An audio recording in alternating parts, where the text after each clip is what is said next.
কোথায় যাইছিলেন আপনি? আমার বাপের বাড়ি গেছিলাম টেঙ্গাপাড়া। আসার পথে এই যে মালগুদামটা আছে, মালগুদামের সামনে থেকে নামতেছি, নামার সামনেই আমার ভাইয়ের বউ আগে আছে, আমি পিছিয়ে আছি। ছেলেটা স্কুটি নিয়ে গেল, যাই আমরা ভাবছি গেছে গা, আমি তো ভাবি না মানুষ যাইতেই পারে রাস্তা দিয়া, গেছে গা স্কুটি নিয়ে যায়, আবার আমাকে মনে টার্গেট করছে, কইরা আবার রিটার্ন আইসে, আইসে আমার গলা থেকে পিছন দিয়ে আইসে এই মন করে থাপড়ে টান দিয়ে নিয়ে গেছে, আমি ধরতে পারি নাই। একটা লোকও ছিল না, আমি আমার ভাই বোন ছিলাম, পরে চিল্লাচিল্লি করছে, সবাই বাড়াইছে।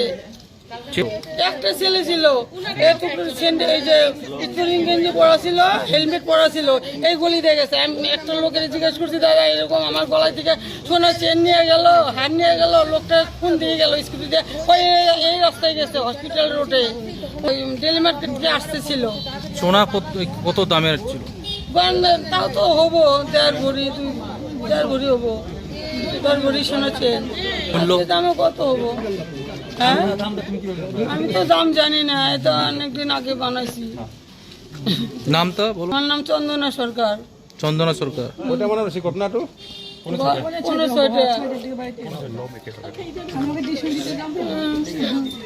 কোন রাস্তায় মানে আইছিল? Station road. আপনাকে মানে ফলো করছিলেন?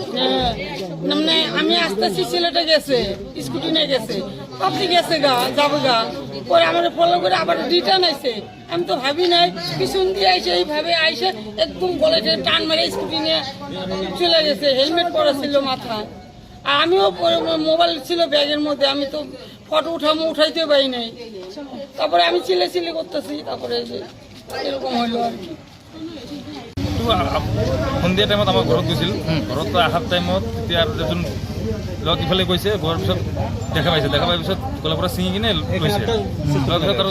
মেইন কথা হ'ল ৰাতিপুৱা 10টাৰ পৰা ৰাতি 12টালৈকে তাতে পুৰা আড্ডা হয়, গাঁজা খোৱা, কিবা কিবি মদ খোৱা, ভাং খোৱা, তাছ খেলা, পুৰা তাতে পুৰা হয়। ৰাতিপুৱা 10টাৰ পৰা ৰাতি 12টালৈকে পুৰা তাতে গেদাৰি হয়, পুৰা আড্ডা হয়।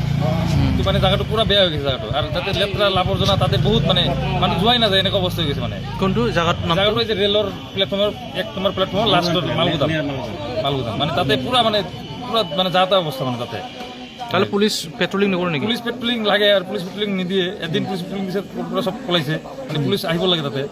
রাতিপুৱা 11টা 12টা আহিলেও পুলিশ পাব, রাতিপুৱা 10টাৰ পৰা পুরাই হয়। আর সব ওই যে প্ল্যাটফর্মত টোটো ড্রাইভার গেলা সব তাতে যাই কিনে জুয়া খেলে, গাঁজা খায়, পুরা সব ইফালের মানুষ। মোট বাং জুয়া সব? হ্যাঁ সব স্যার, সব গাঁজা ট্রাক সব। তো আপনি কি দাবি করিব? মই দায়ী মানে প্ৰশাসনৰ পৰা অলপ কি হ'ব লাগে, মানে যাতে পেট্ৰলিং কৰে তাতে, যাতে আৰু ৰেলৰ পৰা স্যাৰ কিবা কিবি হ'লে আমাক আম পাব্লিক হৈ ৰেলৰ RPF বিলাক ডিষ্টাৰ্ব কৰে। আমি যদি কেতিয়াবা ইফালে দিগদাৰ অসুবিধা পাব কাৰণে প্লেটফৰ্মৰ ওপৰত দি গ'লে আমাক আৰু টাৰ্গেট কৰে, কয় তহঁতে চুৰি কৰিছে। আৰু স্যাৰ আমি কওঁ যে আমি লোকেল মানুহ ইয়াতে, আমাকে উল্টা আৰু RPF বিলাক টাৰ্গেট কৰে, কয় তহঁতে চুৰি কৰিছা।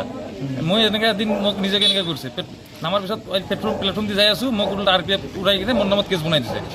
মোৰ নামত এনেকৈ কেছ উল্টা কেছ বনায়। আৰু তাতে স্যাৰ পানী হৈ থাকে, জমা হৈ থাকে, পানীৰ কাৰণে কেতিয়াবা ওপৰ দি আহিব লাগে, উল্টা ইহঁতো RPF ইহঁত বহুত ই কৰে। মানে প্ৰশাসনৰ পৰা অলপ মানে বস্তুটো চাব লাগে। আপোনাৰ ঘৰত গৈ অহাৰ পিছতে, উভতি অহাৰ পিছতে ঘটনাটো হৈছে? মোৰ পেহী হয়। অঁ, আপোনাৰ নামটো? মোৰ নাম বিশ্বজিৎ দাস। বিশ্বজিৎ দাস।